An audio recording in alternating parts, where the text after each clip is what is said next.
host, Sunny, was in discussion with her colleagues around the table about what needs to happen during this 2024 presidential election cycle. When we're looking at these polls and we're looking at who is voting for Trump, you've got 53% of white women that voted for him in 2020. We've got to reach those women. We've got to reach those ridiculous, crazy black men that did vote for Trump. We've got to reach those people. We've got to reach the Cuban men in Miami that overwhelmingly voted for Trump. So she talked about the women and the Hispanic men. But when it was time to talk about black men, she called them the crazy, ridiculous black men. Yeah, you heard me right. The crazy, ridiculous black men is truly outrageous. And in fact, it is dangerous. And there are connective tissues to how Black American men have been treated historically in this country. In other words, this moment from President Barack Obama giving a stern lecturing to black men to Sunny on ABC's The View, mainstream media, referring to black men as both crazy and ridiculous. Yeah, see, Sunny is doing the same thing that Obama did. I don't know who died and told these people that they're now in control of black people. From Obama trying to tell black men what to do, to Sunny thinking that she's in charge of the black community too. Sunny is also a colonizer, just like Kamala Harris. It's interesting that both of these women are being worshipped as prominent AKAs, a black sorority, but most of the time she's presenting herself as a Puerto Rican woman. And then the most prominent AKA, she's not black at all. Think about it. Out of thousands and thousands of members, the most important member is an Indian Hindu and Irish colonizer. I'm telling you folks, you can't make this stuff up. Now, family, I want us to back up a little bit. And I want you to understand where I am coming from, even if you might not necessarily agree with the points that I am about to make. Black men in particular, and the black community generally speaking, meaning black men and black women, there is historical context to the way that black men are being singled out more than any other group. Black men are being villainized during this election cycle for reasons that I cannot wrap my mind around, and I'm not even going to try.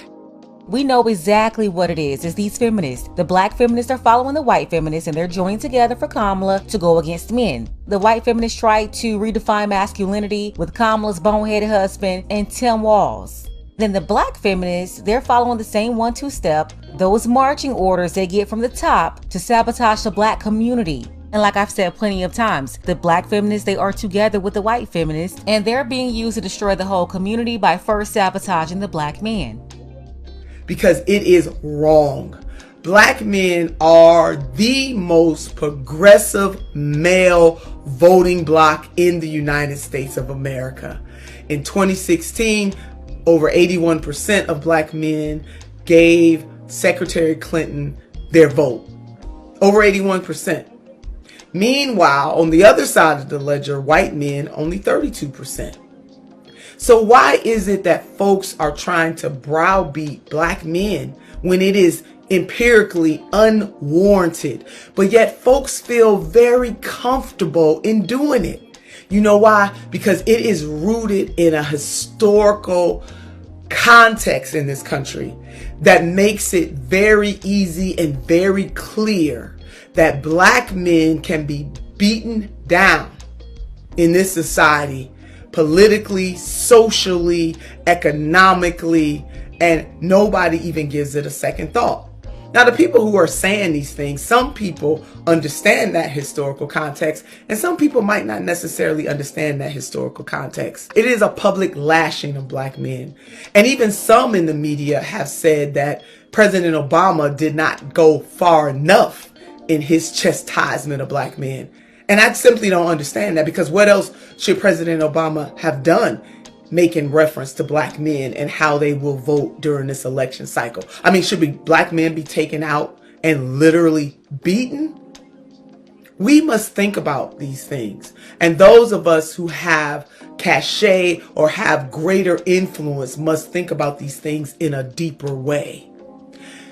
Black men in any election cycle, 2024 included, have the right to choose the candidate or candidates that they want to vote for without being vilified, chastised, told what to do, and more importantly, being called crazy and ridiculous. Just as any other voting bloc, be they women, white, black, Hispanic, Asian, Arab, or other, be they men, black, white, Arab, Asian, or any other identifying quality, those various voting blocks have a right in the United States of America, at least that's what we say, to vote the way they want to vote. So ask yourselves, why are black men being treated differently from others? And more importantly, why do people of title, of high title, high influence, or not so much of a big title, maybe not so much influence, but feel incredibly comfortable calling out black men only? Ask yourself that. It really is about our construction and how we are socialized in this country. That's why I understand black men moving in a way that's obviously making these folks uncomfortable. And it's not just black people, but these feminists of all races. They are all doing the same thing. That's where we get these shaming toxic masculinity campaigns. They're really coming after all straight men that's not sassy. That's why they keep trying to use a shaming language, calling them misogynists if they don't do what they want them to do. I've seen white women on CNN fussing with white men over Kamala. I've seen black women coming at black men over Kamala. I've even seen Latinas like Ana Navarro trying to come after Hispanic men, calling them racist and sellouts to their own people if they don't support Kamala. And so to me, it boggles the mind that somebody who looks like you, who looks like me, who sounds like you, who sounds like me, think that when he is making anti-immigrant racial offenses, it doesn't apply to But I him. want to give you the last thought. I think Anderson, when President Trump's talking, he's talking about criminal folks that are being sent to our country. He's not talking about Latinos that are coming here to work hard. There's a process to come here to work hard. Do you think that a racist is going to ask you for No, your the poll- immigration the papers? poll- the Do you poll think sa- a racist is going to ask you for your immigration papers? Anna, Do you think the he's not person... Okay. Latinos believe and they know that President Trump is not a racist. Oh, He's really? a business owner. That's He's a why. businessman. That's why he got investigated by DOJ for not ranking I'm to on the African. Trump 47 That bus. doesn't I'm mean- a Latino. listen, that means that he you're has okay. me on that bus. That means you're okay with racism. No, It I'm doesn't not. mean he's Anna, not racist. Absolutely We're not. going to leave it there. So yeah, it's not just one race here. We probably notice what's going on in our community because we see it the most, but you have a bunch of misanders trying to control everybody right now.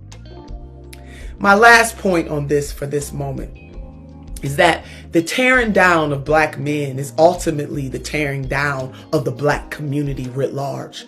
There is no separation between black men and black women when it comes to liberation. And while others may be ignorant to that fact, others may be doing this fully cognizant of what they are attempting to do, it is wrong and it hurts the black community. So stop tearing down black men. Stop calling them crazy and ridiculous. And for the love of God, stop trying to take away their autonomy and stop sowing seeds of discord within the black community. Can we do that during this election cycle? Can we please do that during this time? Black men, I want you to know that you are loved, you are respected, and you are appreciated beyond this election cycle. And no matter how you choose to vote, I'm just baffled that we have to say this in 2024, in the 21st century, that black men, like any other demographic, have the right to make up their mind however they choose without being torn down. Again, black men, you are loved, you are respected, and you are appreciated. Yeah, I think Nina Turner is right about what folks like Sunny, what they're trying to do. Sunny, a prominent AKA and a colonizer, just like her buddy Kamala Harris, the most prominent AKA, a pretending chameleon Hindu-Irish colonizer that basically stole the identity of a black American woman right in front of our faces.